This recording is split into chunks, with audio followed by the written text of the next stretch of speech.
Hello guys, this is your friend and we are back with a new fanfic. Which is what if Naruto survived the deadly battles and built a powerful harem with Hinata, Sakura, Ino, Kurenai, Tenten, Anko, Hanabi, Isaribi, Yakumo and Shizuka Part 1. And if you enjoy this fanfic then please press the like button and subscribe to my channel for more fanfic like this. And now let's start the fanfic. At first, it was just a hum, the kind one might annoyingly swat away, absolutely sure a fat fly was buzzing far too close to the ear. Mere weeks later and for quite some time, the sound morphed into distant chatter. Hazy, like the final incoherent echoes of conversation. It had made, then, potential graduate student, Uzumaki Naruto constantly swivel his head like a whip, dead intent on locating this elusive chatter. He heard it everywhere, in the middle of class, walking through the markets, training in the woods, relaxing in his apartment, and his frustration grew every time he couldn't locate its source. Presently, however, as he drags his feet away from Konoha's hospital, the last thing on his mind was some annoying chattering sound he couldn't identify. The day was bright and the pure white clouds were large and puffy against the baby blue of the sky. Certainly, a joyous day for many in the Nation of Fire, unless you were Naruto and Yumi no Iruka. The thoughtful and caring Chunin sensei had selflessly saved his life from the traitor, Mizuki, just days before, using his body to stop a large shuriken that was meant for him. For his troubles, Naruto's favorite academy sensei is now paralyzed from the chest down. Walking that long sorrowful path toward nothing and no one, the only voice in Naruto's head was the list of injuries the nurse was adamant the young genin had caused that night by needlessly moving Iruka-sensei in a panicked rush to get the injured Chunin-sensei to the hospital. Because of your carelessness, the nurse yelled, his spine, spinal nerve roots, intercostal nerves, ribs, and lungs were extraneously damaged. Because of you, he'll never have a career as an active Konoha shinobi again.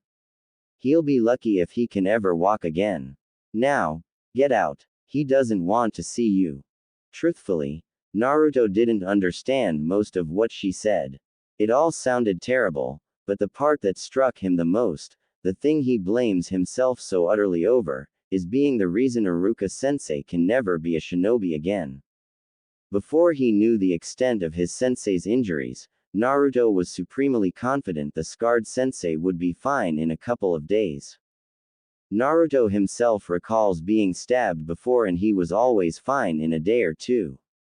He had been so excited to visit the Chunin to show off his brand new Hitai-8, to regale him with how they passed Kakashi-sensei's bell test, only to be yelled that Iruka-sensei doesn't want to see him. The difference in walks to and from the hospital is like a moonless night and a pleasant day. Why wouldn't he be fine? He was supposed to be. Naruto can't help but think. That shouldn't happen to good people. Lamenting over the grievous injury of his single mentor, his fourth special person after Ji-chan, Tsukijiji, and Ayame-ne, he unknowingly found himself on the best spot overlooking all of Konoha. Admiring the robust village, now cognizant of why the majority hate him and the thing inside him, it only fueled his need to make things right again, to desperately fight this horrible feeling in his chest from festering. Gigi had taught him long ago that nothing changes if you stay unhappy about it. Smiling is contagious because happiness is contagious, Naruto recites, recalling Hokage Gigi explained to him after another crowd had hurt him. When we are happy, people can feel that energy, and it can make them happy in return. That is why I think the best weapon against hatred and loneliness is love and friendship. The old man would smile happily at a frightened 5-year-old Naruto, and Naruto, though sad and confused, couldn't help a small smile spread his lips. From that point on, Naruto grew to understand the old man's words with every passing day, and tried to fight the village's animosity with his best smiles and goodwill. If I became the best shinobi in the village, and then the best Hokage of all time, I just know Iruka-sensei would be happy, Naruto mentally declares as if combating the guilt within with his sheer determination. He may not be the smartest shinobi in class, but even he knows the steps to take Gigi's white hat, work harder than anyone and protect your village. I couldn't stop Mizuki Tem from hurting Iruka-sensei, but I won't let anything bad happen to sensei again. I know it. Nah. Rut. Oh. Naruto whipped around, hopping on his feet, looking for whoever called his name. It was faint, wispy really, but he's certain he heard it. Hello. He cautiously calls. Who's there? There's no response. After a few seconds of silence, Naruto straightens up from his guarded stance. Confident it must have been his imagination, he hops off of the Yondaime's stone visage to train, to make Iruka-sensei proud. Team 7's first meeting as an official Konoha squad isn't until next week, and with clenched fists, he's determined to be the best one in it. It won't be for nothing, Iruka-sensei.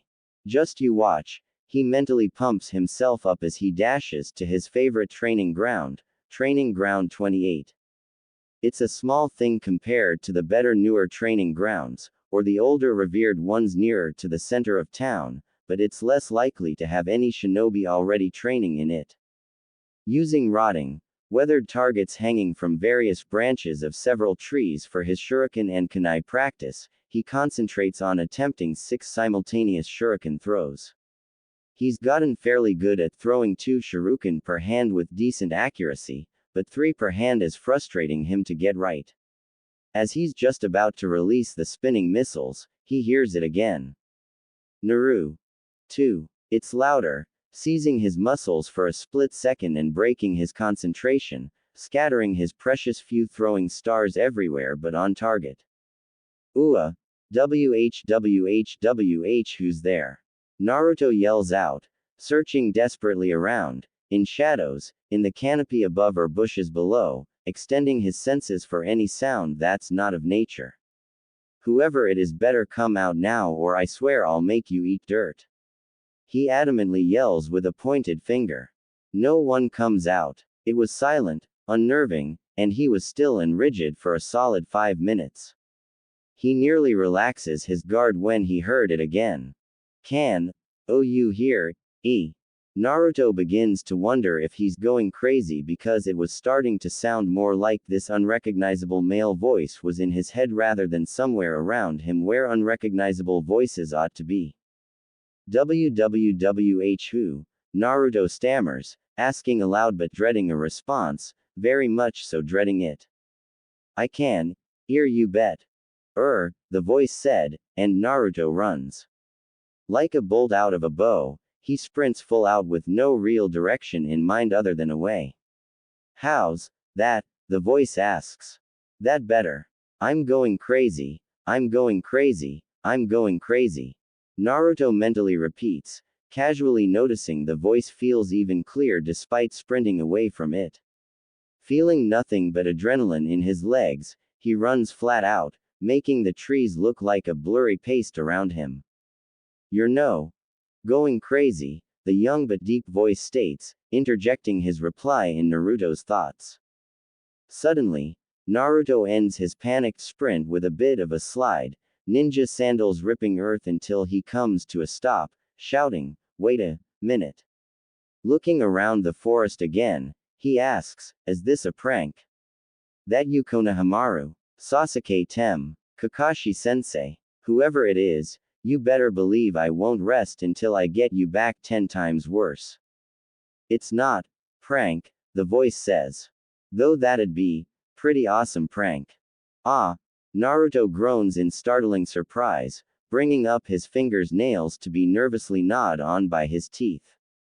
This is genjutsu, some kinda crazy illusion, trying to make me do something stupid, like steal women's panties or eat vegetables. I won't do it. This isn't genjutsu, Naruto, the voice says with a chuckle. Kami, it feels so weird calling you that. Why would that be weird, you weirdo? It's my name. How do you even know my name? Naruto tosses back strongly, walking around bushes and behind trees, doing his best to locate a physical person nearby who's responsible for this jutsu, and yet he finds no one. I know it's your name, the voice says, still seemingly sounding amused. Because it's also my name. But for a couple of skeptical blinks, his entire body freezes as his patience momentarily yields and reboots. This may be a wicked prank, but I'm still not falling for it. Naruto yells. I'm the one and only, future Hokage, Uzumaki Naruto. Now get out here so I can kick the crap out you. Well, listen up, Uzumaki Naruto, the next Hokage, Naruto starts, lightly mocking the boy's use of his full name and aspiration. What I'm about to tell you is going to be hard to believe, but you and I share the same name because we're actually the same person. I'm the you from the future. 2 more blinks at the unexpectedly ludicrous revelation and an exhale of admiration, and Naruto can't help but think with a small measure of respect, even I wouldn't have thought of a prank like that. Thanks, but since I'm you, technically you did, or will. No, I mean, this isn't a prank, the voice mentally replies to Naruto's thought. You can read my mind. Naruto calls out, nearly falling from the branch he was using to scale a tree in search of the hidden prankster. After regaining his balance, he hops to the ground, beginning to entertain the notion that there's no one to find because there was no one around. Oh, this is going to take a while, time we don't have, the voice couldn't help but exhale. Look, I really am you from the future and I can prove it. You should be genin by this point, at least that's what I was aiming for. Your Jonin sensei is Hitaki Kakashi, and your teammates are Haruno Sakura-chan and Uchiha Sasuke. Bah, that doesn't prove anything, Naruto quickly retorts, still looking around. They announced it in class. Everyone heard. Fair enough, the young deeper voice concedes. How about something only you would know? Like the first time you had Ichiraku's ramen. You were 8 years old and Tsukijiji found you unconscious in the alley where he dumps his trash. You were scared but he was kind, and let you sit in his stand. Ayame-ne bandaged you up while Tsukijiji made you a bowl of pork and beef ramen. We knew instantly, outside of Ji-chan, he was one of the few safe adults in the village. And Ayame-ne was just as awesome. Who else could know that but us? Naruto doesn't respond for a few moments, absorbing the nature and the truth of the voice's accurate claims.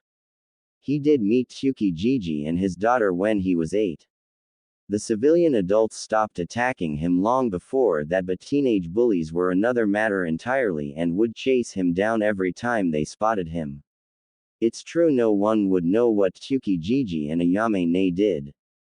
Wait. Naruto sluggishly speculates aloud. They would know. Gigi and Ne-chan could have told you.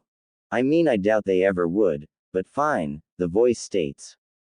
We're low on time so I'll name a few things quickly. Stuff only we know. You first developed the Waroke no Jutsu, sexy technique, because you noticed how girls are treated better and how much more attention they'd get. You found a box of barely legal and raw kunoichi magazines in the dump, peeped on girls in the bathhouses, and finished the jutsu in 6 months. Though wide-eyed in shock and red in the face, Naruto refutes nothing as the voice continues. You found your green goggles in the park by the academy. You stayed there for nearly 3 hours waiting to see if anyone would come back for them. When no one did, you kept it on your head in hopes someone might recognize them. You found a fat toad in that pond by the Hyuga compound. You became best friends and named him Gama-chan. Naruto can hear the levity in his voice all but disappear when he continues. We were really sad when some of the Hyuga kids killed him. That was a hard month, but while you were scavenging the dump, you found a toad wallet that reminded you of Gama-chan and kept it. Your shinobi tools were mostly scavenged from corpses in Training Ground 44. Everything else in your apartment is a hand-me-down, clearance sale, are found in the dump because nearly all the shops in the village make you pay more. You sent a letter to yourself when you first learned how to write because you never got any mail and you wanted to know what it felt like. Okay. Naruto finally said, calling an end to the voice's rather depressing tirade of his life. Whatever. I still don't think you're me from the future, but I'll hear you out. Start by telling me how awesome I become. How fast do I become Hokage? First, the voice interrupts, cutting off some of Naruto's excitement. You have to know I won't always be with you like this. Speaking to you like this isn't a constant thing. What I'm doing takes a lot of effort and concentration to keep up. I'll explain what that is next time. As we speak, it's getting harder and harder to stay, so until I can get a better handle on this, for now, I can only talk for minutes at a time, maybe 20 if I really try. Sounds complicated, Naruto grumbles. Why can't you tell me now? Not enough time, the voice says. I'll be back, though, once I've rested, but for these last few minutes, I just want to explain a bit of why I'm here. The short version is, there's a fourth great shinobi war, and basically, we lose. Lots of people we know will die, and the rest are trapped in a never-ending, unbreakable genjutsu. I'll explain more next time, but the reason we lost is because I wasn't strong enough. Team 7, our friends, our village, the entire shinobi world is a slave to this really bad guy because we weren't strong enough to stop him. It was all too easy to manipulate us, the nations, I mean, because we were all too busy hating each other and fighting amongst ourselves to stop and think. In the end, we couldn't stop this cycle of hate, which meant, we couldn't stop him. Are you serious? Naruto huffs with wide eyes. Hee, yeah, I guess that would be hard for anyone to accept, the voice admits. But it's true. There's something else, and this is going to be really important. You already know Kage Bunshin, right? Quote. Yeah, Naruto slowly acknowledges. Good, the voice affirms. What you probably don't know, or won't know until years later for some odd reason, is that any knowledge or experience your Bunshin experiences, you'll learn as well after it's dispelled. Try this, if you don't, believe me. Oi, Naru ni, you okay? Naruto asks uneasily, sensing the struggle in the voice's speech. I only have seconds, Naru ni barely manages to get out. Make a Kage Bunshin. Make it talk to Tsukijiji, or Aruka sensei, somebody. Then, dispel it. You'll learn everything it learned. Quiet fills Naruto's expectation of further conversation. After several moments of silence, Naruto can't help but call out, "Nay, Naru ni. Naru ni, you still there?" Other than the wind breezing through grass, leaves, and branches, and the birds singing, Naruto is met with silence. Head tilting to the side, Naruto scratches his smooth hairless chin, pondering everything that's happened. He questions the merits of this complicated prank, if he can even call it a prank. Humming inquisitively against the rustling sounds of blowing trees, he slowly reflects on the voice and how it knew things about him that no one else could know. Naruto was fairly sure if the voice continued, it would have only mentioned more anecdotes about his outcast of a life, so, it's either the most elaborate prank in the history of pranks, or meh. Naruto shrugs, forming the hand seals for the Kage Bunshin. He's always been a practical guy, not that he wouldn't love the brains to think his way through problems, but the academy pointed out to him a long time ago he just wasn't smart enough for that kind of rational approach. What's more, he isn't really doing anything dangerous, or suspect, like how Mizuki tricked him into stealing the scroll of seals. Kage Bunshin no Jutsu. From a quickly evaporating puff of white smoke, 9 shadow clones of himself pop into existence. He said one, but whatever, Naruto mumbles, taking a commanding step in front of his troops. Alright, listen up. I want 3 of you to go somewhere. One goes to Ayame Ne, one to Ji-chan, and one to Uruka-sensei. Break into his room if you have. Just see him. You can dispel after that. With little more than a quick look between the 9, 3 immediately break off. How those 3 knew they were the ones, the original didn't know, nor care. What about us? One clone calls. The rest of you go to look for the shuriken I threw earlier. When you find one, leave it there and dispel. I guess I'll learn where it is. Yosh. The rest of the clones call, fists in the air, and Naruto watches them rush off to get to work, all the while shrinking a bit at what he's heard. It's not every day you're told the fate of the entire shinobi world rests on your shoulders, much less failed when it mattered. Lives of families, friends, strangers, ninja, civilian, and everything in between somehow are depending on him and he doesn't know why. Ji-chan is the strongest person he knows. Why wouldn't they rely on him instead? If for some absolutely insane reason, everything Naruto said turns out to be true, he can't help but compare it to Uruka-sensei. He failed to keep his sensei safe, even ended up hurting him worse in his great panic, and that was only one person. What Naruto is talking about is for the fate of everyone. Ji-chan, Tsukiji, Ayame-ne, Uruka-sensei, Sakura-chan, maybe even the people that hate him. Naruto can't see how everyone could depend on him like that. Wouldn't he just fail to keep everyone safe as he had his favorite sensei? Naruto felt restless, like he's been sitting for too long and itching to get up. All these questions he has no answers for is making him doubt himself. This has to be a prank. Naruto calls out. How could it not be? He thinks, when suddenly information, a memory, knowledge he didn't have of a lost shuriken he tossed somewhere in the woods, pops into his mind. It feels like a little strain pulling, like someone quickly ripping a single strand of hair from his head. As he takes in the entire memory, he questions how true it is, how real this is. His first step to fetch his newly recalled shuriken is interrupted with another flash memory, leaping into his mind, cause the ache on his brain to momentarily sharpen. Before too long, Naruto learns where all 6 of his shuriken went and has a headache similar to prolonged brain freeze for his efforts. The concentrated, lethargic pricks of pain don't last long, a couple minutes or so, and it's not nearly the worst pain he's ever experienced. However, it's an effect he makes a note of nonetheless. With all his worn throwing stars in his pouch, the first of his shadow's conversations floods his mind. Naruto squints his eyes at the pinch to his brain as a whole conversation with Ayame-ne plays out in his mind. It was a simple conversation.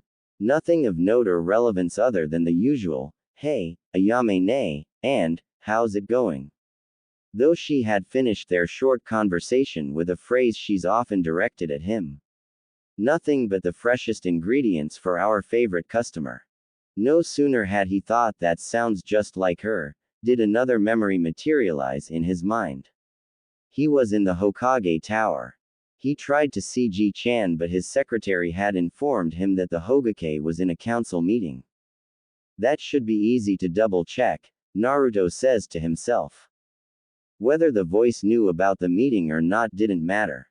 He himself didn't know about the meeting, so if there is, in fact, a meeting, the voice will have told him something about this jutsu that neither Kakashi-sensei or Ji-chan informed him of. He's not angry with them, but he certainly doesn't understand why they wouldn't mention this neat little trick. If he wasn't a serious shinobi of the leaf, he would certainly be planning the biggest chronicle of pranks for the year. The final memory he received on the path home. It was a hurried memory. His clone had been found trying to get past the entrance, and they chased after him. The majority of the staff may be talented in saving lives, but he's been chased for most of his. He managed to hold them off until he finally found Uruka-sensei. He was asleep, propped up on his bed with at least 5 pillows and a harness around his torso, keeping him up. It was the last image before his clone ended its existence, but it was enough consolation just to see Uruka-sensei. He didn't look great, Mentally, Naruto admits, and if he were honest with himself, he's having a hard time keeping the guilt from assuming control. So much so, in fact, he stops his journey back home in favor of returning to Training Ground 28 to continue training. He may or may not have spoken to his future self, he may or may not have been duped, but he wasn't going to waste any time on his path to get stronger. If everything Naruni said turns out to actually be true, he will not fail again, just like he won't fail Iruka-sensei again. Kurenai. Thank you very much for granting me audience, Hyuga Dono. Kurenai clearly and evenly tells the Hyuga clan head, her palms placed daintily on the floor in an upside-down V as she bows her head respectfully. The large receiving chamber in the main branch's home of the Hyuga compound was as traditional as every other resident on the large property. Despite the antiquated style of the sitting room, the hardwood furnishing, the tatami mats, the gold and silver trim lining the beams, counters, and zaisu, was immaculate. It gave the impression of wealth within tradition. The sliding doors were closed for privacy, and despite there being no windows, the well-lit room was not stuffy. Hyuga Hiyashi sat rigid, kneeling on an elevated platform ahead of the bowing Kunoichi, while Kurenai sat kneeling 10 paces away, her lush ebony hair flowered the sides of her bowed head. Such deference to a man that wasn't her Hokage was unfavorable to her, but sadly unavoidable. The beautiful Kunoichi was taught well and studied hard. Though coming from very little, she had unassailable drive. A drive to make her father proud, a drive to prove her mother wrong, a drive to exalt the reverence of Konoha's will of fire. She worked hard to be the best genjutsu master in all of Konohagakure, as much for herself as for her deceased father, but what made her most proud is that every ounce of hard-earned skill and knowledge gained is in profound service of future generations. Their distinguished gains as shinobi of the leaf is her greatest honor. In mind, body, and soul, her goal is to help the youths in her charge in any and every way she can, so they might pass on their will of fire to the students in their time. Determined, Kurenai knows she needed to be respectful to Hyuga Hiyashi for her goal, far more than she would otherwise be. In truth, she doesn't approve of the Hyuga system, but for her charge, she'll bow and give reverence to the arrogant slave owner, even if she'd much rather trap him in a hellish never-ending nightmare for the rest of his miserable life. You've declared this meeting was in regard to Hinata, Hiyashi stated in a deep, belittling tone nearly to the point of offensive. Speak. The man had little eyes of steel, the kind that would express the same amount of emotion to an infant as an enemy. He peered over her, exhuming nothing but vain misogynistic pride. Now that he's spoken to her, Kurenai raises her head to meet his brass gaze and address him. As you are no doubt aware, I am your daughter's Jonin sensei. You are not who I would have chosen were I given the honor of petitioning for recommendations, Hiyashi easily explained, as if his callous judgment on the choice of his daughter's sensei was beneficial to how Kurenai viewed herself. For her part, Kurenai didn't betray her ultimate goal for the growing ire toward the Hyuga head. Instead, she continued as if no insult was given. It is because of my inexperience that I wished to speak with you. It is why I've also spoken with the Aburame and Inuzuka clans. Continue, Hiyashi commanded like he would another of his servants. Putting great effort in keeping her face neutral of any animosity swirling within her ample bosom, Kurenai continues, no less bothered than by a sunny day. I would not wish to violate any clan's laws, inadvertent or not, as I educate your heir. If there are any subject matters with regard to confidential Hyuga affairs you would prefer I avoid, I'd like to be aware of those boundaries beforehand so I can make the appropriate adjustments to my training regiment. I would also be grateful for any input you can offer me with regard to Hinata-san's training thus far and your hopes for her future progress. I wish to make up any lack of experience with a great amount of preparation, determination, and humility should outside counsel be helpful.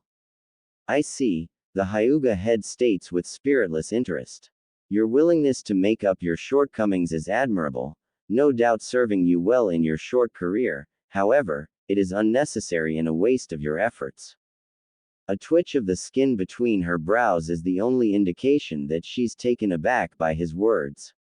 May I inquire as to why that is? I have no doubt you'll soon learn Hinata has no talent as a kunoichi and is sorely lacking as the heiress to the Hyuga clan, Hiyashi easily answers the beautiful Jonin-sensei. As a veteran shinobi and her father I can say, with regret, Hinata is a disappointment as a daughter, an heir to our great clan, and as you'll soon learn, as a kunoichi.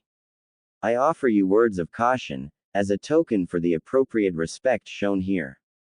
Conserve your time, skill, and effort where my daughter is concerned. Save your consideration for the students who have real need of it. Before the death of Kurenai's father in the Kyuubi attack, he instilled in her the foundation her every decision, her every act, her every ambition draws strength from. Kurenai believes that the will of fire passed along to the rising youths of today is more vital to the village than the role of Hokage. After all, the Hokage is only one man. The will of fire is an immortal ideal that's lived on from generation to generation since the founding of the village. It was her absolute imperative to serve her village, her home, by instilling this value in those shinobi of the leaf that need it, Anko being a prime example of that. When everyone else shunned her, feared her, reviled her very name for her association with Orochimaru, Kurenai extended a friendly hand and honest friendship. A decision she's been happy with every day since. For the Hyuga clan head to disregard his own flesh and blood, and disrespect the future of this village to such an extent, Kurenai had to bite the inside of her red lips hard enough to draw blood to keep from losing decorum and failing her mission. She still had need of formal civility, and more than anything, she won't allow him his way. I understand your position, Hyuga Dono. Kurenai starts evenly if not slightly more sweetly than earlier. However, I've had the opportunity to witness her abilities and I am confident she can make a great addition to Konoha's forces. I am most grateful and honored for your advice, however, I have faith that Hinata-san will flourish in the future as a kunoichi, and if I may be so bold, as the Hyuga clan's heir. Your confidence gives me pause for concern, the pompous clan head drolls. If you've indeed witnessed Hinata's skill level and still claim that she will make a fine kunoichi of the leaf, then I question your competence. Hanabi has defeated her in every exchange. Not only does Hinata lack the acumen to master our clan's techniques and fighting style, but she has no resolve, no tenacity. Her spine is weak and her mind brittle. How the arrogant, high-born scum can say that about his firstborn daughter with a straight face, Kurenai will never know, nor care to understand. It's very clear to her this man has given up on Hinata's future. From everything she's heard, what she's been told, as well as watching Hinata herself, Kurenai certainly expected a domineering figure, imposing in his reproachful role as a founding clan of the village, but this goes far beyond Hinata's timid selflessness.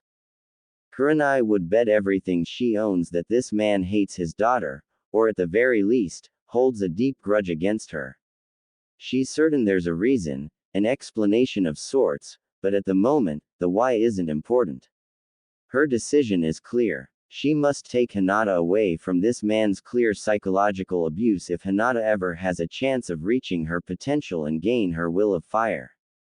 Soon, Hanabi will enter the academy, and exemplify the true strength of the Hyuga clan, Hiyashi proudly states with even a hint of affection. As for your request, Hinata is capable enough to keep clan affairs to herself. You need no summary of her training thus far. It will not change her grade nor her fate. You may leave. Kurenai wasn't leaving. She was practically vibrating with conviction and with resolve, stating, I wish to make a request, if you would do me the honor of listening to my selfishness. He remained still as a statue, however, the rumbling groan she can hear from within his chest gave away his irritation. After some tense moments of stretched silence, his tense jaw responds, Speak. I wish to take Hinata-san as my live-in ward. Kurenai promptly responds with all the steadfast tenacity she could possibly imbue in her tone. She doesn't lack parental care, Hiashi grounds out, his ire quite clear in his tone. She does not need your custody. Regardless of the Hyuga's desire to end discourse, Kurenai is driven to continue. He father taught her to fight hard when it matters, as he did when the village was attacked by that detestable demon, so too will she against this one. I do not ask to foster her as a parentless child, but to develop her capabilities and confidence in our shared profession as shinobi of Konohagakure. I firmly believe she is still more than capable of improvement, and I have great faith she can make her clan and village proud. She may have put too much emphasis on can, but maybe he needs to hear Hinata is not beyond hope as much as she needs to hear it, that there is somebody in this village who believes in her. And Kurenai is going to make sure Hinata knows she has all the support she needs in her sensei. As her sensei, Kurenai continues. It would be unsatisfactory if I could not perform the duties requested of me by our Hokage to the best of my ability and raise a valuable kunoichi for our great village. Enough. Hiashi bellows, certainly hearing his own failings in her own doctrine. Kurenai flinches at the boom of his voice, slightly jerking her head and lush dark locks to the right. It's not that she was scared or startled by the man's outburst. Quite the opposite, in fact. She saw an opportunity, a strategy only women can employ. It's been her daily experience that men find her attractive, even among other beautiful women, and unbeknown to most men in the village, they are beguiled or pacified by her charms. In this case, her flinch and slight jerk bounce the buoyancy of her ample, showing a full view of exposed cream-colored cleavage he could easily view from his elevated position. She can already see him calming down, but does not smile, lest he feels mocked for his gender. Even if the little show didn't outright lure him from his convictions, it assisted enough as he continued. You dare presume I've failed in my duties as clan head and as her father. I will not hear it. I know what is right for this clan along with this village. For you to say otherwise is an egregious offense to the Hittite you wear over your brow. I do not presume anything of the sort, Kurenai calmly returns, thinking how much worse his response could have been. I only wish to suggest a perspective not previously available. Consider, Hinata may respond more advantageously under the guidance of another kunoichi. As a woman, I may better understand her mindset, her needs, and address them to the benefit of her growth. The seconds tick on in silence. Kurenai is certain the pompous man is weighing his options against his disinterest, against his public image. That's exactly the position Kurenai wanted to back him in. If she's truly too far gone and he's given up on her, then her request shouldn't matter. And should he deny her request, it's more clear than ever how much contempt he holds for her. Furthermore, the Hyuga's image could not possibly appear weak. The Hyuga are too proud to accept any outside assistance with one of their members, much less the heiress. She's fortunate that's not an issue here since Kurenai is already her assigned sensei. The tense silence seems to stretch on forever until Hiashi finally addresses her. You play a dangerous game, Yuhi-san. Your attitude towards me is not as well hidden as you believe, not from my eyes. For no one can see better than the Hyuga. Regardless of your childish beliefs, you have a duty as her sensei. If it is professional prerogative that Hinata needs supplementary lessons, I will allow you to take a vested interest in her growth.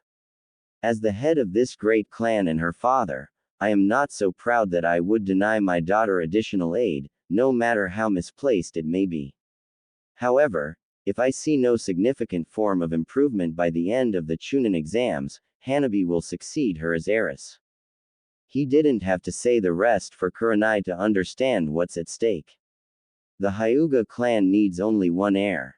Like Hizashi before her, born only seconds after Hiashi, Hinata too will be branded with the clan's cursed seal, despite being born of the main family branch, a fate no better than slavery by many accounts. You paint a lofty picture of my daughter, the man continued almost snidely. Let it not be said that I did not give you the opportunity to realize such passionate claims. It would be an undue waste to challenge the time stipulation, but she won't simply take such a concession lying down. She's never been the type to roll over and show her belly, not since her father. No, for her students, she'd slit the man's throat without hesitation. With just as much tenacity as she's demonstrated thus far, Kurenai continues, to further aid her progress, I request she stay with me in my home. It is a simple 3-bedroom home in the Shinobi district with all the amenities necessary for training. Almost with a tooth-grinding growl, he responds, you may house her for the week at your own expense. As for the weekends, unless she is training or on a mission, she stays with her clan. Kurenai promptly bows, the cool steel of her forehead protector touching the back of her hands placed firmly on the floor. Thank you for your time and consideration, Hyuga Dono. Choji, waiting patiently behind a wood beam within the large traditional home of the Akamichi clan, Choji watches his mother speaking with Nara Yoshino-san by the doorway. Spying on the two-woman laugh with such gusto every few minutes was a bitter reminder of how much he wanted that kind of friendship, not that Shikamaru wasn't great. The Nara heir was like the brother he always wanted, and if their parents were anything to go by, they always will be. It made Choji glad to know that he would have a best friend in Shikamaru for life. It's the third member of their newly formed cell he's hoping will emulate the friendship and partnership their parents seem to effortlessly have. So far, Yamanaka Ino's been demanding, vain, and just shy of outright abusive towards her teammates, and while he agrees with her that Asuma-sensei's smoking is bad for them, he certainly does not care if Uchiha-kun would think her skin is splotchy and sickly because of it. Shikamaru explained that's just how girls are, but Choji's seen how their parents interact, so that can't always be the case. He'd spent a whole night making welcome to the team dango, 3 different flavored sticks for each of them. Asuma-sensei and Shikamaru accepted theirs gratefully, not quite as happily as he would have preferred, but certainly much better than Ino, who flat out rejected his gesture, yelling at him about her strict diet and how Uchiha-kun wouldn't appreciate a fat girl. He knew she didn't mean to call him fat, but it didn't hurt any less than when other kids said it. In fact, now that they were teammates, it easily dashed his hopes of forming the type of bond their parents easily share. Even Choji can see how pretty Ino is, and her figure is more feminine than the other girls, so he couldn't see how a few sticks of dango could really hurt. Watching the mothers in front of him conversing joyfully, he wondered if that could happen soon between himself, Shikamaru, and Ino. His mother suddenly lets out a boisterous laugh and hops on dexterous toes toward the product room connected to their large red brick kitchen. Choji follows her down the clean halls of their large house and can't help but ask his mother, Okawa-san, what does Yoshino-san want? Is it about the celebration barbecue? His mother slightly tilts her head towards him as she continues to walk forward, answering, no sweetie, that won't be until this weekend. Yoshi-chan just needed to pick up a pill is all. Walking through the large brick kitchen, feeling the wall of heat before a single step was taken, Choji generously asks, do you need any help? I can carry it for Yoshino-san. That's sweet of you to offer, but she'll be fine, his mother happily tells him, a bit of pride slipping in her tone. Shikamaru never needs anything, Choji points out. Not too unlike his father that one, she answers as she moves to the safe in the product room. Choji never really took note of the safe, nor was he ever curious of the contents within. When his mother opened the steel security box, she watches his mother pull out a pill, unlike the 3 colored pills he's familiar with. It was slightly larger than even the red pill, but he couldn't help asking his mother, why is it blue? I've never seen that pill before. Closing the safe, and spinning the levers until it clicked, his mother stands at her full height. Eyeing the blue pill cautiously, she hums like she does when she's considering her words. The Akamichi clan aren't like the Nara clan. They have a much less elegant way with words and can sometimes take a moment to gather their thoughts. Ah, well, this is a special pill, so ninja boys and girls can be friendly with each other, she answers as she picks up the pace on her way back. Don't worry your beautiful little head about it. Have your father speak to you about it later, okay sweetie. Choji watched her scurry off, all the while thinking, questioning really, the possible existence of a friendship pill. Choji wondered about such a pill and the secrecy behind it long and hard. Clearly, this was a clan secret, after all, why keep it in a safe if it wasn't? But for his clan to need an actual friendship pill, can only mean it's harder for his clan to make friends than others. So difficult in fact, they needed a special chakra pill for it. Choji would not take this responsibility lightly. He loved his parents and would never want to disappoint them. Without even being told, he knows he'll keep this secret for them and the clan, because, despite the teasing, shaming, and hazing, he was proud to be an Akamichi. With designs slowly forming in his mind, he looks for a post-lunch, pre-dinner snack, as he considers the details of how this might help his newly formed team. Naruto. It didn't take long for Naruto to utilize his clones in his training. He was repeatedly knocked flat on his back by them, however, since he would spar with no less than 3 clones at a time. It was impossible to fight off an uncoordinated taijutsu attack by 3 clones no matter how little technique and strategy they used, so he hit the floor often, but Naruto didn't have it in him to give up here, not with so much on the line. He hadn't made any progress all afternoon, as all 3 clones looked down on him relatively clean and amused. It annoyed him but he wouldn't have it any other way. It was the voice, Naru-ni for lack of a better name, that helped finally knock one of his clones on their back. Facing off against the clone in front of him, doing his best to match, block, or parry strikes, but leaving his back wide open to attack, he hears a, hey, that seemed to be behind him. Naruto blocks the clone in front with a tense forearm, while sending a blind kick behind him. At the solid contact, Naruto counters the clone in front of him in a grapple before dispersing all 3 clones. Naru-ni. Naruto calls out slightly out of breath to his surroundings, before recalling that the voice is in his head.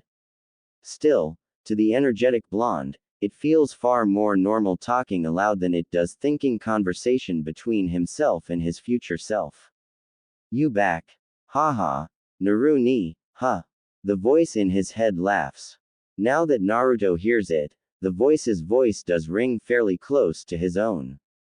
It's deeper, more mature, yet with a hint of playfulness. So I take it you believe me? Nope. Naruto flat out states. But I don't think you want to hurt me, and I wanna know more jutsu and stuff. So, what else ya got? Haha, I can get behind that, Naru-ni remarks, no less amused. We don't have a lot of time, so I'll explain your training first. After that, if there's enough time, I'll tell you more about what happened.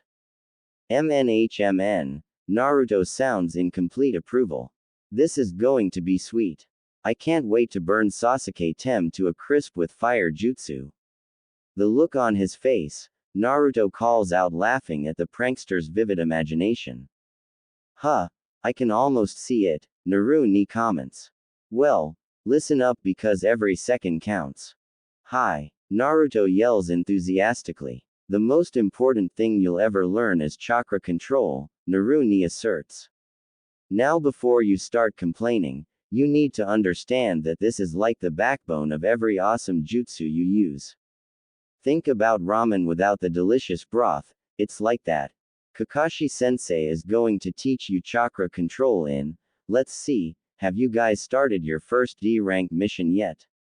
No, Naruto answers. After we pass the bell test, he said we'll start in a week, so MNN, quickly checking his fingers, 6 days from now. Then he won't actually start teaching you guys chakra control for a little over 2 months, Naruni states with an annoyed huff. This is vital stuff, man. Now that I think about it, Kakashi-sensei should have known you could learn this a lot faster than Sasuke. Really? Naruto yells boisterously. Hey, now, I may not be using my ears to hear you, but that still hurts. Sheshesh. Sorry, Naruto returns. We're going to be using a training method a lot of other shinobi don't try because they either don't have the chakra reserves for it, or they die. Naruto's neck stiffens and his eyebrows shoot up as Naruni continues. The reason why it'll be okay for us is because we have large reserves, and on top of that, we heal really fast, so our brain won't pop. Naruto lets out a sigh of relief and Naruni continues to explain. Yush, are you near a tree? At Naruni's behest, they move to a secluded spot deeper in the forest to train as the future Naruto explains the idea behind chakra control and how he can learn tree walking faster than anyone due to his Kage Bunshin. Well, not everyone, he corrects himself. Sakura-chan got it on her first try. She's got scary good chakra control. Alright Sakura-chan, Naruto bellows, taking a break as his clones kept trying to climb the tree, with very little success. I always knew she was special. She even beat the Tem. Yeah, she's got the best chakra control out of all of us, Naruni fondly replies before seriously stating, you know, we're going to have to help her out. She may have wicked chakra control but her reserves are pretty low, and more than that, she told me a bunch of times how she wished she trained more seriously when she was younger. Yash. Naruto quickly agrees with him. This is going to be great. When she sees how much stronger I am, she's definitely going to forget about that Tem and go on a date with me. I'm fired up. I don't think we can help her like that, Naruni sadly tells the blonde boy.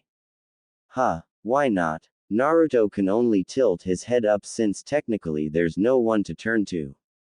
Answer me this, who does Sakura love right now? TCH. Naruto spits his answer, both of them acutely aware of the black-haired, self-proclaimed, Avenger. That's only because she doesn't know any better. Whether she has good reasons or not, it's still her choice to make. Just like no one can tell you who to love, no one can tell her who to love, Naruni slowly expresses. But that's not fair, Naruto calls out. He doesn't even like her. All throughout the academy, he barely looked at her. How can she be okay with that? He thinks he's so much better than everyone because he's an Uchiha and a little better at some things, but he's not. Listen, Naruto, I want to ask you something else and I want you to answer me honestly, Naruni maintains. Do you love Sakura-chan? Damn right I do. The boy quickly answers without a moment's hesitation.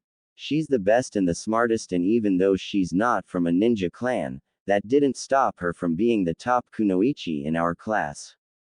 What's her favorite color? Naruni asks, pulling Naruto up short. When he couldn't answer, Naruni continues, I guarantee you it's whatever color Sasuke likes. Her favorite food is probably whatever Sasuke likes. From her style to what she eats, everything about what she does has Sasuke in mind. Naruto turns contemplative and uncharacteristically silent. They both are, but Naruni is the first one to grow anxious enough to ask, you still there? MNN. Why are you telling me this? Naruto whines. It's really bumming me out here. Sorry, Naruni sympathetically expresses. But the reason why I asked if you love her was because I already know you do. Then why? Naruto interrupts but is quickly interrupted himself. Because I'm going to ask you to do something you won't like but will be better for her. Huh, he tilts his head, lost as to what he means. Naruto, I want you to love her enough to help her get strong rather than trying to impress her to be your girlfriend or go on dates. Right now, she doesn't know how strong she can really be because she's doing everything for Sasuke. It's like trying to study when you can only think about ramen. Ah, Naruto quickly understands. It's impossible to learn anything like that. Right now, She barely trains, spends most of her time on her looks, or studying topics she thinks Sasuke would like.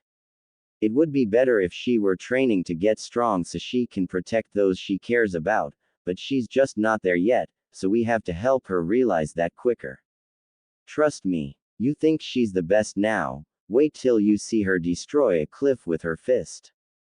Ooh ah, that sounds absolutely perfect. She already has a wicked strong punch, Naruto happily says. So how do we get her there? I have a plan, but it all depends on you not pushing her with dates and stuff. I know that'll be hard since we've always loved Sakura-chan, but I promise you it's going to make her better. And later, when you see how proud she is of how awesome she is, you'll be happy you did this for her. Quote. If it's for Sakura-chan, I think I can do it, Naruto confidently states. If it'll make her strong, I'll do anything. Hell yeah we will, the voice eagerly agrees. Alright, now let's get back to training. We got a long way to go and I don't have much time left. Can you at least tell me how you're talking to me from the future? Naruto asks. You believe me now? Naruni jokingly asks. No, I just want to hear your explanation, as all, Naruto slowly reasons. Fine, but remember to keep this to yourself, Naruni ardently suggests. You go telling people you're talking to a voice in your head that's from the future, they'll call you crazy and commit you to the insane ward, if you're lucky. Got it? Naruto nods apprehensively. They probably wouldn't believe me anyway. Well, remember the unbreakable genjutsu I mentioned before? Naruni asks, to which Naruto tilts his head to try and recall. You know, the one that has everyone trapped. It's called Infinite Tsukuyomi and it enslaves everyone in the entire world in a dream state, feeding off their chakra. Naruto's face crunches as if tasking something horrible before asking, so why aren't you trapped in the genjutsu too? It's not enough to close your eyes or cover your ears.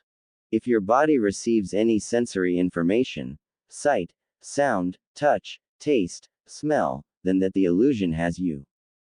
I'm pretty good at fuinjutsu and I trapped myself in a sealed expanse, a dimensional pocket, completely cut off from the outside world, he explains. Though Naruto doesn't completely get it, Naruni continues. Where I am now, everything is white and I can move around but I can't get out. Well, I don't know how long it's been, but I tried to figure out a way to stop the infinite Tsukuyomi before I get myself out of this seal, but I couldn't think of anything. That's how I started looking into traveling back in time.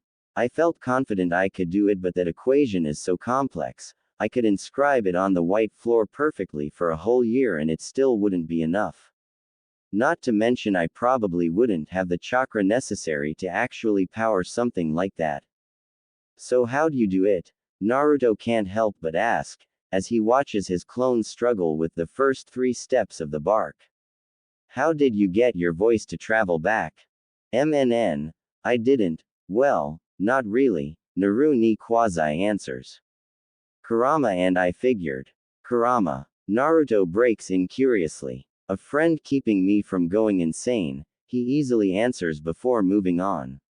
We figure the only ones who were probably not affected by the infinite Tsukuyomi, or heck, even time, was Kami-sama himself. Are you Kami-sama? Naruto whirls around asking to no one around. Am I going to be Kami? No. Naruni quickly calls. Will you just listen, sheesh. I'm not Kami and I wouldn't know where to begin to try and find one to even ask for help. But it didn't have to just be Kami. We figured it could be a Shinigami as well, and I knew exactly how to get close to one.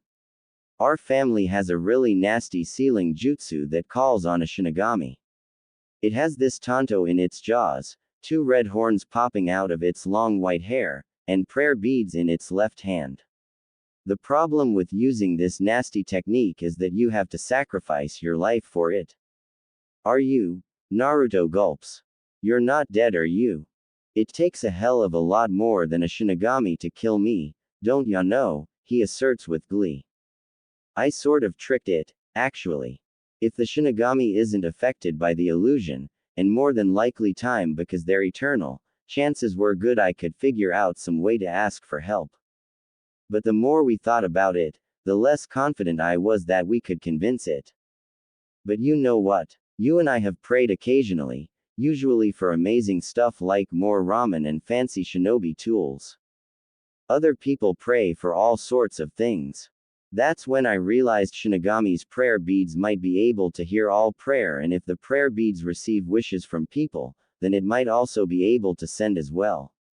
It was the biggest gamble of my life, and I don't care for gambling, but I went for it, and here I am. I summoned him, I stole his prayer beads, and told Shinigami-sama I'd give it back to him after I was done using it. You pranked the Shinigami, Naruto yells. Awa, he must have been pissed at you. Wait, does that mean he's pissed at me too? You've doomed my soul to hell. Calm down, you're not doomed. He wasn't really all that pissed, actually, Naru chuckles as he said. He agreed, and I've been struggling to use this thing ever since. Like I said when we first talked, it takes all of my concentration and effort. That's why I can only do this for 20 or so minutes a day, or at least until I get better at it. Wow, Naruto says. You're crazy, man. Awesome, but definitely crazy. Thanks, but for my loved ones, I'll fight anybody. Hell yeah, Naruto calls with a clenched fist. Yosh, let's master tree walking, Naru challenges good-naturedly. I'm thinking we can get to water walking before you meet Team 7 next week. By day's end and several hours into the night, Naruto lay panting, sweat soaked through his favorite blue and bright orange jumpsuit, with a splitting headache, but he was making progress. He and his 10 clones can already make it halfway up a tree before they exert too much chakra and are blown off. After dispelling his first clone, a day's worth of training nearly knocked him out, easily getting the headache started. By the fifth, for some reason, his mind felt strained, hollow-like, and chalky. After dispelling the final clone, he had a pounding headache, his bones felt hotter than the surrounding muscle, and his overtaxed chakra, for lack of a better word, felt like it was choking to move. He needed to rest before he can make his way home. Even the way the night wind pulled at his hair hurt, but the pain cascading throughout his body was worth it, not that he expected it to last much longer. Injuries never seemed to last long with him. Despite the labored breath of his comatose body, he felt happy. This was hard work. It's days like this that are the currency he needs to make his dreams of being the greatest Hokage ever come true. He just knew it. Tomorrow he would train even harder. Naru will tell him more about his plan for Sakura-chan, and he'll be water walking by next week. Sakura. Sakura was leaving one of the vendors her father's trade caravan is closely affiliated with, carrying her prize securely in her grasp. So precious was this treasure, she couldn't risk leaving it in her bag. It will remain in her protective hands the entire walk home. Sakura was euphoric as she realizes nothing could stop her in her quest now, not with this absolute treasure. Armed with this fragrant weapon, she was sure to reach Sasuke-kun's heart now. Sakura wasn't from a wealthy home and certainly didn't own property like many of the clans in the village, but her father came across all sorts of valuable items traveling through his trade routes, and her mother always ensured some form of commission for their family from her seat on the civilian council. Her father came across the latest silks, tools, wardrobe, and other odds and ends he finds throughout the country, and now, clutched in her strong grip, the most sought-after bottle of perfume in all the elemental nations. Every kunoichi or civilian girl with a man in her pure heart has read about its amorous properties in one or all the beauty magazines. It's the nearest to a guarantee a budding girl with prospects of love in her heart could have, and it was all mine. And if Kami-sama hasn't smiled down wonders on her enough, walking towards her now is none other than her eternal rival and strongest competitor for Sasuke's affection, the only girl who doesn't seem to know when she's lost. Well, would you look at that, the platinum blonde with pupil-less blue eyes starts mocking. Wonders never cease. Somehow all the flies in the village managed to avoid hitting that gigantic forehead of yours, Ino hurtles. Shooting stars happen less often than that. Sakura was impervious today. The platinum blonde's biting jab did nothing against the strength of her alluring weapon. Sakura allows a wide mischievous grin to spread her cheeks till they hurt, actually causing the beautiful blonde to become cautious. Slowly, and quite deliberately, Sakura raises the incredibly distinctive, highly sought-after expensive bottle of perfume with the showmanship of her delicate hand. It was a tiny thing she could easily hold between her thumb and index fingers, but the effect was as immediate as it was glorious. Ino knew instantly what the pink-haired girl had, and while Sakura is quite sure the Yamanaka clan have far more in their coffers than they need to purchase Ino a bottle, she doubted their clan head, her father, would shell out such an unreasonable amount of ryo for such a small bottle of liquid gold, especially when its only purpose is to make his daughter more attractive to boys. Ino turns irate, before denial mars her beautiful face, then becomes angry again. Before Ino can even utter a syllable of righteous indignation, Sakura starts laughing heartily as she walks triumphantly past her arch-rival. Sakura didn't have to speak, her weapon was that strong and this battle is won. It's Sakura's victory. Enjoy it while it lasts. Sakura hears the platinum blonde beauty yell at her through the busy market street. I'll get an even better bottle. You'll see. Other than having Naruto Baka on her team, absolutely everything was working out in her favor. Sakura hadn't seen Sasuke-kun since they passed Kakashi-sensei's bell test last week, so she was more than looking forward to seeing the perfection of his beautiful face and the amazement of his kami-given ninja talent tomorrow. In her eyes, it was a foregone conclusion that he was a once-in-a-lifetime shinobi and no one could ever top him. She just had to make sure she looked perfect for him. After the tragedy he's been through, it's what he deserves after all. Eagerly running home, she couldn't wait until tomorrow. She absolutely needed to prepare, and the more time she had, the better the results will be. She had thought to spend some time training and honing her skills. After all, she was the top kunoichi of their class, but one look at her hair and she knew it didn't shine quite as vibrant as she knows Sasuke would like. One look at her nails, and though her profession as a kunoichi kept her from adding any color to them, she could still make sure they were perfectly manicured. Not that she knew if Sasuke liked properly maintained fingernails, but she couldn't risk disappointing him if it indeed mattered. Add to all of that, her new premium fragrance in hand, and there was no way he could ignore her tomorrow. Naruto. D-rank missions suck, Naruto mentally tells Naru-ni. Last week flew by in a hurried blur of training, strength training, eating ramen, hurting all over, sleeping, training some more, then repeat, repeat, repeat. It was the hardest week of training Naruto had ever experienced in his life, more so than his entire 6 years in the academy. It wasn't to say that he didn't try as hard in his school days, but the bits of progress he was making under Naru-ni was different than the scraps he could scrounge together from hard-hearted sensei who didn't seem to care about his education in the least. In his youth, when his school texts were stolen, they would never give him another one. When he didn't understand something, the senseis were always too busy to help him. He was even banned from the library. If Naru-ni ever turned out to be a fake, Naruto couldn't see himself becoming terribly upset about it. Naru-ni was teaching him in earnest, even if it was for only 20 to 30 minutes a day. The training was even tailor-made for him. Every day of the past week he spent most of the morning, when he managed to wake up before noon, practicing his taijutsu against 3 to 4 clones, as another 4 or 5 would be practicing chakra control. After he managed tree walking, he had 4 days to master water walking, and though it was much harder, by the end of last night's training, he and his clones were lightly jogging on the small lake in Training Ground 3. Soon after the throbbing head pain of dispelling his clones abated, he was giddy the entire trek back to his apartment. Naruto pushed him, not cruelly but because he cared, and it was worth it. Even when Naruto was resting from using the prayer beads and couldn't coach him, Naruto gave it his all. He may not have experienced the things his older counterpart had, but thinking about Iruka-sensei, it wasn't hard to imagine. By the end of the week, Naruto definitely believed Naruto. He believed that this was his future self talking to him, training him, as well as the story he told.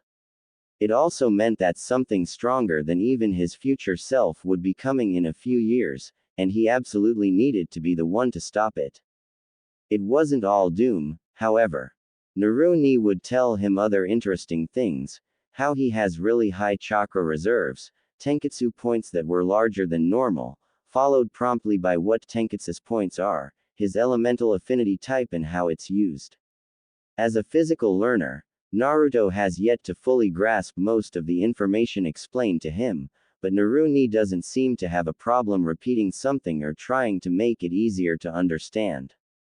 Yeah, I wasn't a fan, at all. Naruto responded.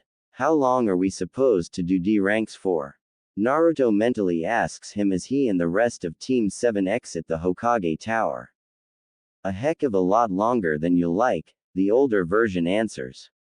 Have you been dismissed yet? Tilting his head to look at his Jonin sensei reading his little orange book, Naruto mentally answers, nearly. Don't forget the plan, Naruto maintains. I won't, Naruto sternly declares. If it involves tricking people, I'm pretty good at that. Though, usually it's to get back at someone or make myself laugh. Now we use that talent for a little bit of good, Naruto happily asserts. Yeah, Naruto groans, unhappily about the plan, and physically shrugging. Hey, how come you didn't tell me Kakashi-sensei was going to be 3 hours late? Ha ha ha, Naruto heard Naruto laugh. That's not cool, man. Naruto yells at him, looking and pointing upward. Nah, Naruto, Kakashi calls curiously. What's not cool? And who are you talking to? Naruto whirled around in panic before quickly trying to school his features, failing miserably at it. Aha!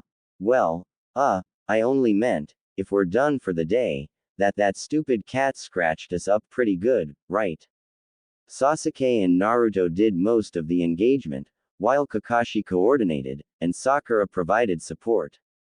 But since Sasuke doesn't heal as fast as Naruto, Sasuke was the only one with plenty of red claw marks on his arms and face.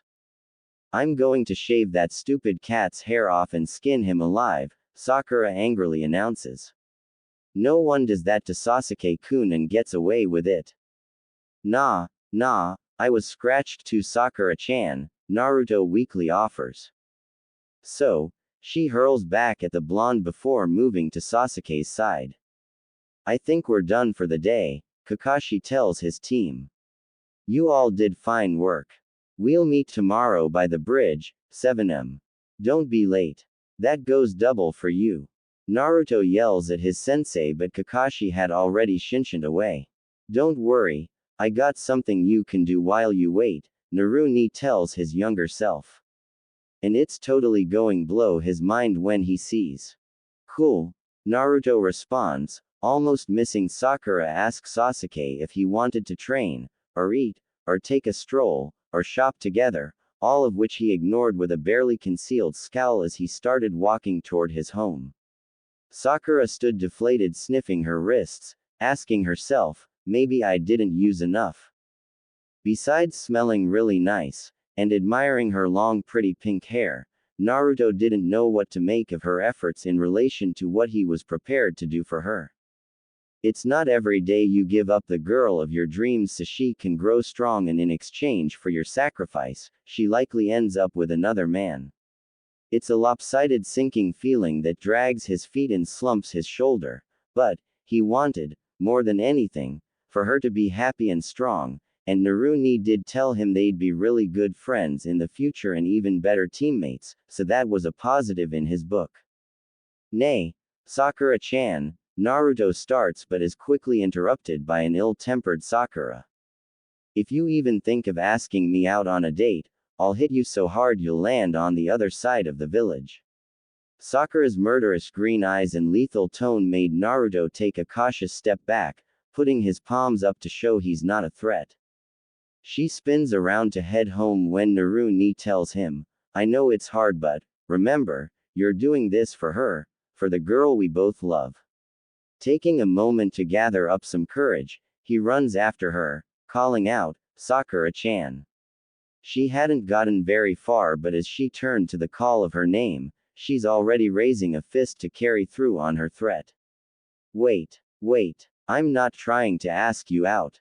Her fist still up and clearly in a bad mood, she hollers back, then what? Splitting his attention between her clenched fist and her beautiful green eyes, he nervously answers, I want to help you.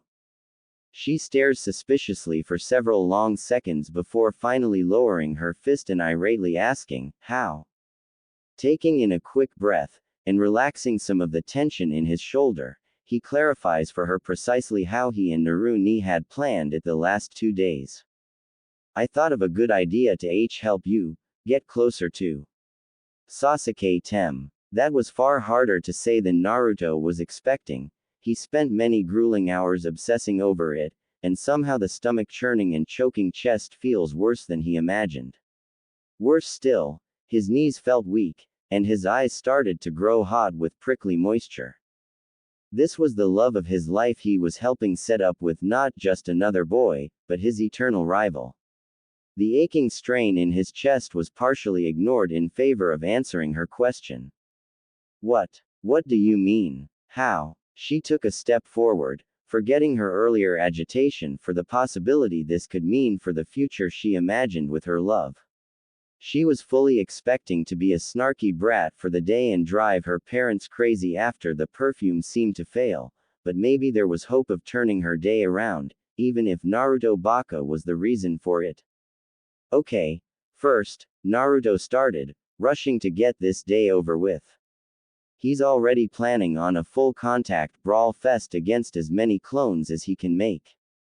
He even makes a mental note to give them clear instructions to beat him to a bloody pulp, certain that no matter how badly he was beaten or broken, it wouldn't hurt as much as this. Do you know what chakra control is? Of course, you idiot, she tells him, using her near-eidetic memory to recount to him, it's the ability to sufficiently control and conserve your chakra. They taught us that in the academy. Really? Naruto genuinely asks. I don't remember that. That's because you're an idiot who can barely remember what side of the kunai is sharp, she hurtles back. Ha, you didn't have to say all that, he weakly tells her, covering the sting of her verbal jab with a weak smile, though she doesn't seem to care. Eager to move on, he continues, yeah, well, I know you're the top kunoichi of our year so you must have really good chakra control. In fact, I bet it's perfect. Sakura eyes him wearily, never one to particularly like his compliments or advances but she couldn't really say otherwise. Maybe, she simply states. I've been told I have good control over my chakra, but aside from the leaf concentration training we hardly use any jutsu in the academy, so I can't be sure. Why? And what does this have to do with Sasuke-kun? Everything, he says with a strained smile, doing everything he can to appear happy to help her even though he was dying inside. I got the perfect way for you to put your hands all over him, and the best part is, he'll be happy you did. Sakura was visibly vibrating with excitement, thinking, if what he's saying is true, then I'll be able to touch my Sasuke-kun whenever I want, and then he'll be happy I did, and then we could probably start dating, and then we could maybe even possibly kiss. Sakura's entire body swoons at the thought, turning beet red, her half-lidded eyes were dilated, and her heart and stomach were swapping from warm to fluttery.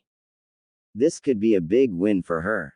Even though she used an entire life's supply of luck to be on Sasuke's team, that wouldn't stop Ino from trying to gain his attention. Hell, Ino might not even stop if Sasuke and herself started dating. With Ino's admittedly mature beauty and charm as her enemy, It wasn't enough that Sakura and Sasuke were on the same team. Sakura couldn't get complacent. She needed to do anything and everything possible to be with Sasuke because she's certain there isn't another kunoichi alive who would treat him right.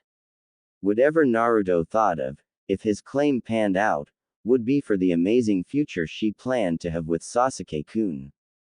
Sakura-chan. Sakura-chan. Naruto kept calling for 3 minutes before she finally regained her senses. Tell me, she demanded, rushing him a little with clenched fists. He startled, taking a step back as she insists on knowing, what's the idea? Smiling somewhat happily to see her enthusiastic reaction, though still hurting by the reason why, he tells her, you become an Iryo nin. Huh? Sakura asks, face dropping with disappointment. Think about it, Naruto starts. Sasuke Tem is a mid to close range fighter, so every time he gets hurt, even a little scratch on his cheek, you would be the one to heal him, which means you have to touch him. If you knew Iryo ninjutsu right, you could have healed all his scratches and he would have been super thrilled you did. Plus, it would round out the team, right? Kakashi-sensei, Sasuke Tem and I are the fighters, so we'd need someone to patch us up if something happens. Sakura continued to peer suspiciously throughout his entire explanation, though the reason changed from how idiotic his idea sounded, to Naruto Baka thought all of that after their first official meeting together. Besides, think of all the cool things they can do, like healing people who are hurt and saving lives. With your control, you could be, like the best healer in all of Konoha. Plus, I'm sure they have some really famous Iryo nin too, Naruto explains. Naruni was very adamant about how he said, some really famous Iryo nin too, because he was pretty sure Sakura-chan would automatically think of the village's most famous Iryo nin, since a lot of kunoichi look up to her.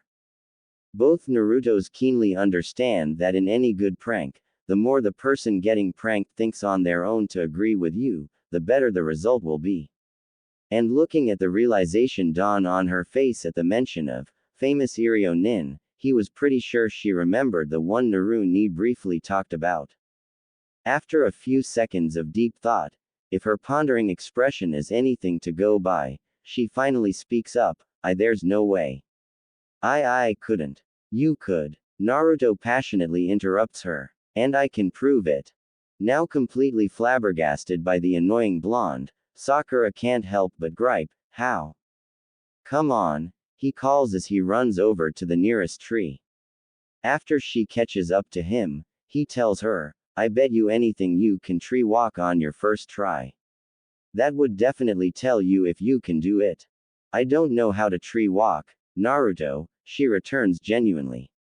Kakashi-sensei hasn't taught us that. He hasn't taught us anything yet. Even if he didn't teach you, I still think you can do it, Naruto returns, his enthusiasm for training driving the point home. All you have to do is focus a steady amount of chakra to the bottom of your feet and use that to stick to the tree so you can climb. If you use too little, you'll slide off. If you use too much, you'll get shoved off and break the tree. Think of it like a magnet. Come on, give it a try. Remember, this isn't just for the team, it's also for Sasuke Tem. He sighs at the anguish, but she doesn't seem to notice. With a determined look on her face, she nods and turns to the tree.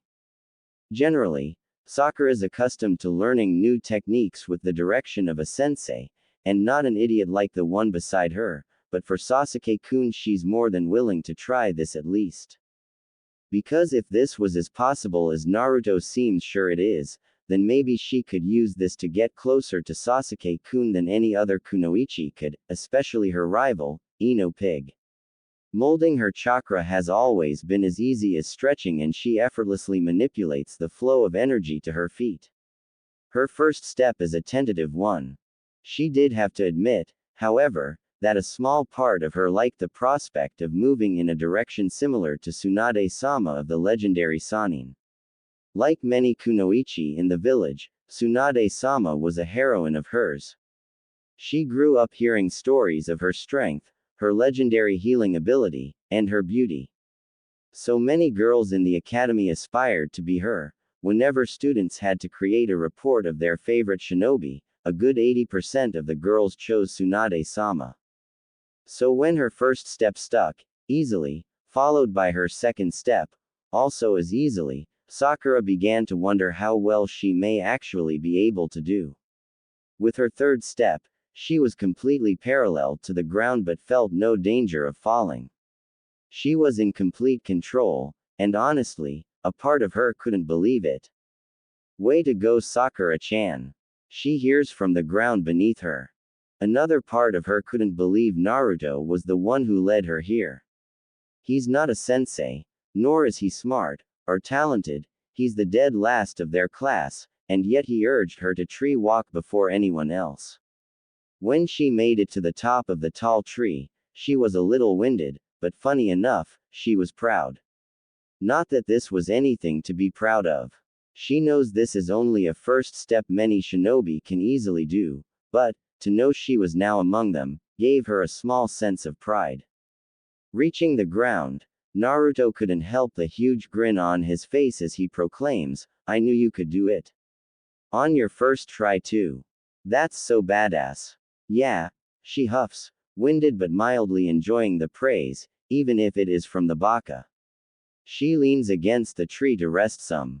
"Are you okay?" he asks with a heavy amount of concern in voice.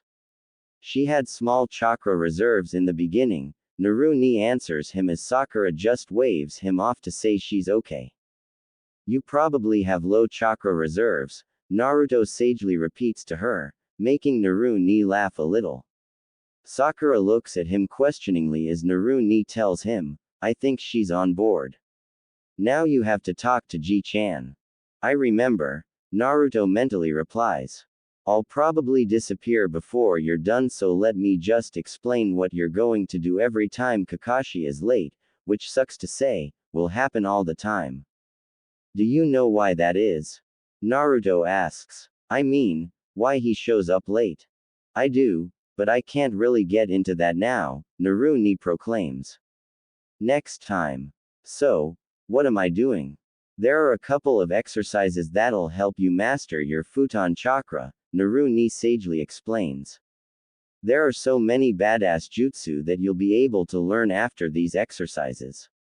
It'll be super hard to beat you then."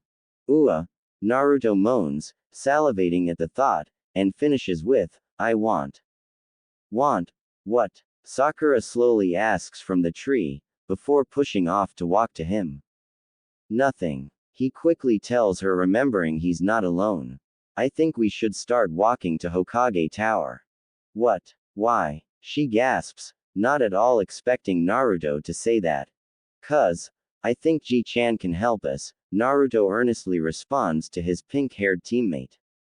With an exasperated sigh, Sakura begrudgingly decides to educate him. "Naruto baka, we can't just walk into Hokage Tower like that.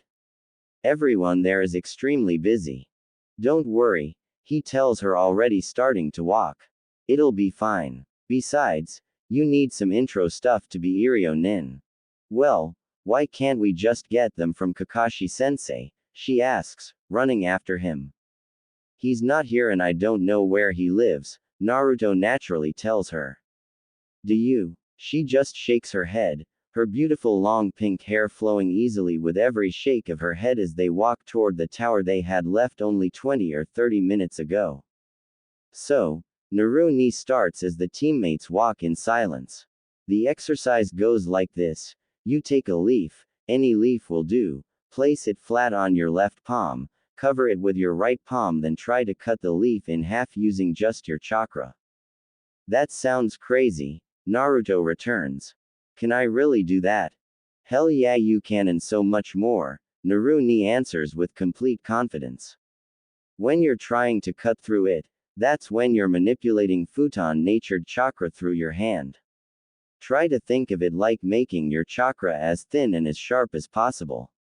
Don't worry if you don't get it right away, it took me a while and I had thousands of clones doing it at the same time.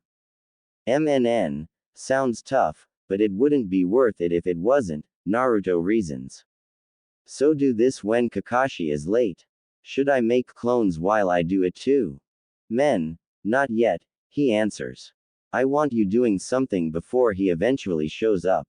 Though, you probably ought to make some clones in the morning and have them practice water walking while you wait. Dispel them when sensei shows up so you're not dead on your feet for your missions. Naruto mentally groans. All RD missions had better not be like this, or I'm going to snap at some point. Ha ha ha, yeah, I'm just about out, Naruto states. Tell me how it goes tomorrow. MNN. Will do, Naruto. Naruto mentally returns but with a very real smile. What are you smiling about? Sakura asks suspiciously with a hint of disgust. Naruto groans, fidgeting a step before awkwardly answering, the real question is why aren't you smiling? I mean our team just got a whole lot stronger with an Iryo Nin. Baka. Sakura calls back, though lacking the same heat she might have if he had insulted Sasuke. I'm not an Iryo Nin yet. I don't even know how you plan on getting me material from Hokage Tower. We may be genin, but they don't just see anyone.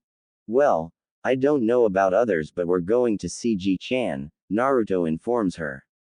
I don't usually have a problem with seeing him, though sometimes he's pretty busy. Sakura is skeptical of her blonde companion, but sure enough, Naruto, without being prompted to by the Chunin secretary, without being summoned by the Hokage himself, without even hesitation to second-guess himself, simply grabs the door's handle and walks right in, as if he were walking into his house. Hey Ji-chan. The young blonde calls out. Slack-jawed, Sakura can't believe Naruto Baka would call the leader of their entire village, the strongest shinobi, Ji-chan, as if they were related. No, not even if they were related because even blood relatives to the Hokage would show more respect than that. He really is an idiot. She couldn't help but think, ready to drag him to the floor, to bow and beg for forgiveness, that is until the Hokage just chuckles. Back so soon Naruto-kun? The pleasant elder asks the grinning blonde. Eager for another D-rank mission. Blech. Naruto tongues. You can keep those. The Hokage couldn't help an aged belly full of slow laughter. It truly was a nostalgic pleasure to see the young repeat the same experiences he had when he was a genin. What can an old man help you with today? The Sandame asks, then peers to the pink-haired girl still standing by the door with quite the look of surprise on her face. Isn't this your teammate? MNN. Naruto happily hums, turning from the Hokage to Sakura, then back. Forgive me, Hokage-sama. Sakura starts stepping in and bowing respectfully. I'm Haruno Sakura, member of Team 7. Yes, I recall, the Sandame easily says, taking out his pipe and prepping for a good puff. It's always an interesting break when Naruto shows up, he thinks. What can I do for you? Nah, Ji-chan, do you have any scrolls or something that can help Sakura-chan do Iryo ninjutsu? She's got wicked perfect chakra control, and it would be super cool if our team had an Iryo nin in it. Men, he hums in sheer amusement, aged eyelids lifting with genuine curiosity. For this Naruto to ask for such a thing was the best surprise of a rather taxing week. I agree having an Iryo nin on the team would be quite advantageous, but Naruto-kun, how do you know this? What do you mean? Naruto asks quirking a brow. Once we become genin, we have more access in the library. I was looking for cool jutsu but I found one about chakra control. Since Sakura-chan has perfect control, that means she'd make a great Iryo nin, right Ji-chan? It most assuredly helps, greatly in some cases, the Hokage answers, looking at them both. Why come to me, then, instead of your Jonin-sensei? It's not like I didn't think he'd help, but he left after our mission and I don't know where he lives, so I can't ask him, Naruto explains. Besides, we just need something for Sakura-chan to start with. She's got like a perfect memory, so I bet she can remember things better than I can, he finishes with a smile. Oh, I don't know Naruto-kun, you can remember a lot, it seems, the elder tells him. Getting up, the Hokage moves toward the far wall, with several long shelves filled with many scrolls topping many more. I happen to have a collection of scrolls on Iryo ninjutsu that spans from beginner to intermediate. Looking through his many scrolls, he finally pulls two out, then turns to a nervous Sakura. Now, these are very precious to me, so you have to promise to be careful with them. They were gifted to me by one of my students, so you'll have to return them when you're done, understand? Yes. Of course, Hokage-sama, Sakura quickly conveys. This is such an honor, I'll be extra careful with them, I promise. She cautiously takes the scrolls with both hands supporting each end as if she were holding a sickly baby. Alright, Naruto calls from his seat. I knew you could help, Ji-chan. So, how's your training coming along, Naruto-kun? The elder asks, retaking his large seat. I'm going to be the greatest Hokage ever. Naruto bellows proudly. So my training is top secret right now, but, what I can tell you is I'm working on my chakra control. Nay, Ji-chan, did you know I have high chakra reserves, which is why I can make a lot of Kage Bunshin and be okay after. My Naruto-kun, you are growing before my weary eyes, the older man smiles. Yes, I suspected that could be the case. You should continue to train on your control, so you can finally take my job. Damn right I will. Naruto agrees vehemently. Speaking of, I should get back to work, the sagely elder tells them. Thank you for entertaining an old man for a few minutes at least. Any time, Naruto calls and they start to leave, but Naruto has to pause at the door. Turning to his first ever friend, Naruto asks, Nay, Ji-chan, do you know if Iruka-sensei is okay? They won't tell me anything.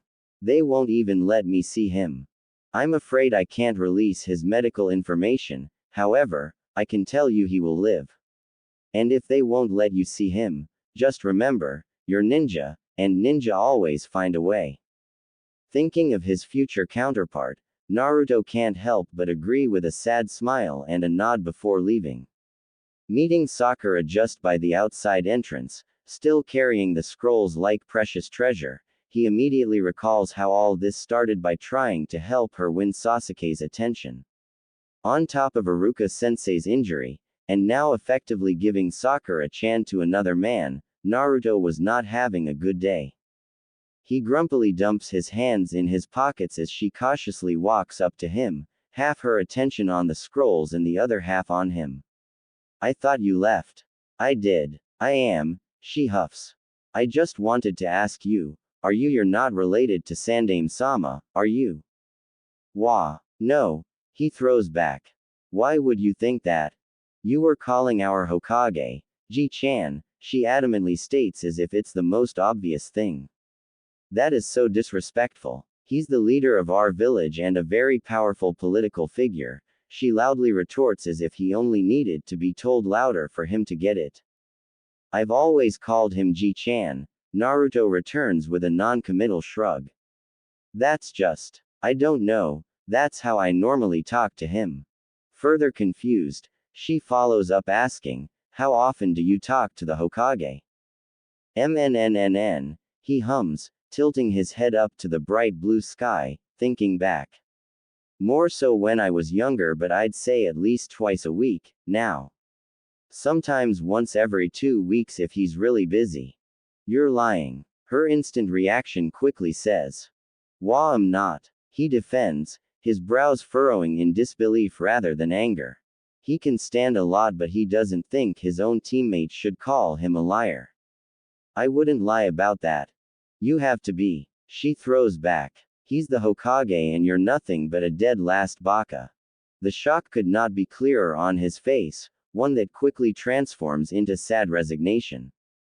That's just another layer to the type of day he's having. He woke up late for the meeting, but his own sensei was over 3 hours late. Then there was that Kami awful D-rank mission, followed by this gut-wrenching plan to help the love of his life win the heart of another man, and now this. The girl of his dreams thinking so little of him, she couldn't even recall being in the Hokage's room not 5 minutes before while he chatted with the old man like he always does. The idea of crawling in the earth and dying seems nearly as appealing as training, nearly. The silence between them is stifling for several moments before he says, "If I'm going to give you a lot of practice healing the Tem, I better go train." And train he did. While his clones worked on his chakra control, Naruto runs, trains his muscles, then runs some more, and repeats. Hours and hours of it, until his stomach had twisted itself into a tight knot and threatened to eat itself if he didn't get some ramen. The last thing he did before going to sleep was leave a cup of instant ramen on the nightstand of Iruka-sensei's room. Naruto didn't expect him to be awake, but he hoped with everything he had that his favorite sensei would see and know that he was thinking of him.